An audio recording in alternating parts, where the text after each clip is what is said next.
Love Life is a lost musical, and this just might be your only chance to ever see it. I'm Will from The Theater Lovers. I'm a theater content creator and historian, and I have a better theater library than most colleges. This is The Theater Door. Love Life is playing at New York City Center Encores, March 26th to 30th. Here are 3 things you should know about it before going in. 1. If this show is so important, then why doesn't anybody know about it? Well, it had 2 crazy obstacles in its way. 1, it never got a cast album because there was a recording industry strike that season. And 2, there was an ASCAP strike, so pop versions of it couldn't even be played on the radio. This show couldn't market itself. Other shows of that same season were lost too, like Frank Lesser's Where's Charlie? The only show that did get a cast album did way better, and you still know it today. It's Kiss Me Kate. But nothing's gonna stop Kiss Me Kate. It's too darn hot. But this is why I'm always pushing for every show to get a cast album. Without a cast album, it doesn't exist. 2. Love Life is one of the first concept musicals. While Rodgers and Hammerstein's Allegro is technically the first, there's not really a lot of stuff like it. The concept of Allegro is, what if a Rodgers and Hammerstein show was boring? No, it's not that the show's boring, it's just it's more interesting than it is entertaining. Now, Love Life is structurally really cool. It's about this couple from the founding of the United States to present-day 1948,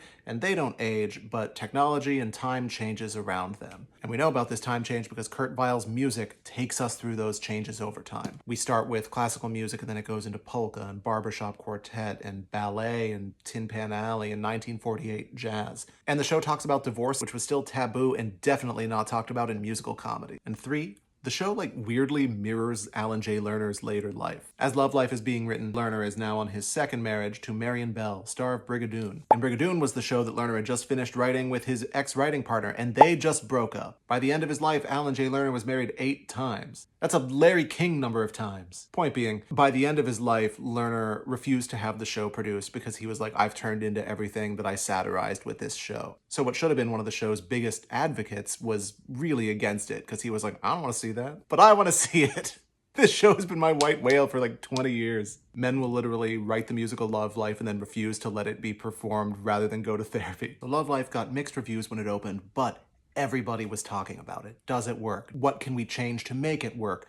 Does this kind of performance make sense? And how can we use this in the future? It changed the game, specifically with Fred Ebb and Hal Prince, who have both cited it as influences in Cabaret and Company and Chicago. The vaudeville commentary songs of Chicago are directly influenced by how that same idea is presented in Love Life. Now, I've been trying to see this musical for a long, long time. It was supposed to be in the Encore season in 2020, but of course that was also the year 2020, so nothing happened. But now it's happening. Encores is where we go to sit and watch a weird piece of theater and be like, what is this? Let's sit together and do that. It's playing at City Center from March 26th to 30th. I'm going, and I think you should go too.